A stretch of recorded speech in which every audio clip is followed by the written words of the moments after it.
Despicable Me 4 sees Gru and his family go into hiding in the witness protection program when a supervillain is after Gru for revenge. There's also minion shenanigans going on.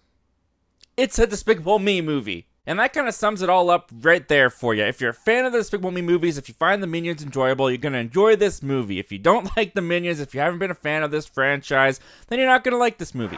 What did you guys think of Despicable Me 4? Have you had a chance to check it out yet?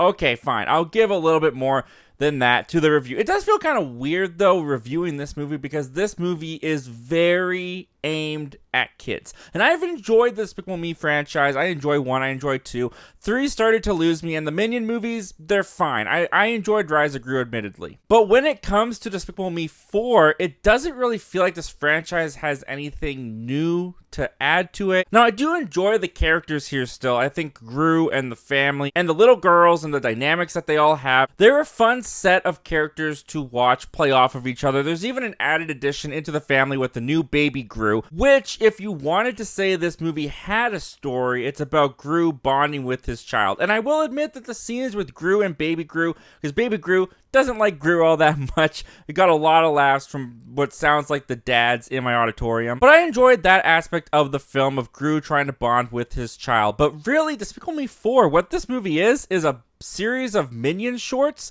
with a very thin story going on with Gru and the girls to the point that you can now call it a movie, but just barely. The whole idea of them going to this witness protection program because it's villains after Gru, it doesn't really have much to it. Each character gets a scenario set up with this new undercover life. Like the girls are having trouble in school. The mom has to learn to be a hairstylist because that's what her undercover identity is. But these scenarios that they give to these characters, they don't really go anywhere. It feels like the movie just kind of needs to place people in their spots while the minions go off and be superheroes. And that is a pretty big bulk of the movie, is the Minions. They are now the Mega Minions. This new organization has turned them into superheroes, and you're watching the Minion shenanigans happen, except now they have superpowers. Which honestly kind of makes this movie feel like it's a couple years too late. There's a lot in this movie that kind of feels like it should come out around like the Incredibles 2 era in 2018. At points, it almost feels like this movie is trying to be like the Incredibles at points, but the superhero bulk, the big superhero boom was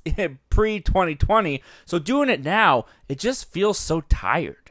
And again, it feels weird really going into depth with this review because it is aimed at kids. You can feel it. The kids in my auditorium were laughing hysterically. They were loving this movie. Even the families, they were laughing hysterically. They were loving this movie. They were having a good time with their kids. And I loved looking around and seeing families and young kids have a great time with this slapstick humor that everybody's able to get. It's so simplistic. So if you've enjoyed that in the past, you'll find some enjoyment in Despicable Me 4. I mean, I found a little bit of enjoyment. There were a couple bits that did have me chuckling. I do think that the slapstick humor in this franchise is still pretty good in Despicable Me 4. But this movie, compared to the other 3 movies, this really doesn't feel like they had a story. This feels like they had shorts put together for the Minions and then thought of something that Gru and the other family could be doing so that we can get these Minion shorts into theaters as a movie. And it's as simple as that. Look, I think it's great for kids to have entertainment. I think that this is a pretty fine kids movie. If you put this on, the kids in my auditorium, they seemed very entertained. There was hardly any talking or wandering around. All the kids seemed super engaged by the wacky shenanigans going on with the Minions and Gru and his family.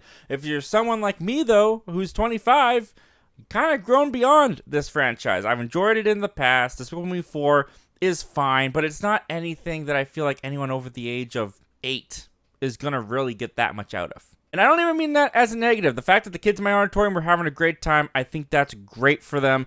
It just felt like the creatives behind this movie this time around were not so focused on making this for kids and family. They just were more focused on making this lowbrow humor to entertain kids, and the parents, they don't hate themselves sitting there. So hey, if you have kids, solid recommend. I think the family's gonna have a good time going out to the theater, having some laughs. This movie's definitely gonna make bank, because my auditorium was the most rowdy, and I think people having the most fun I've seen all year. Myself, the fun was minimal. I didn't hate this movie. I think it's perfectly serviceable watchable for kids. I got a couple chuckles out of it, but it's a weak not recommend if you don't have kids. If you're just 25 years old, or heck, even a teenager, you may find yourself checking your watch a couple times, waiting for the experience to be over.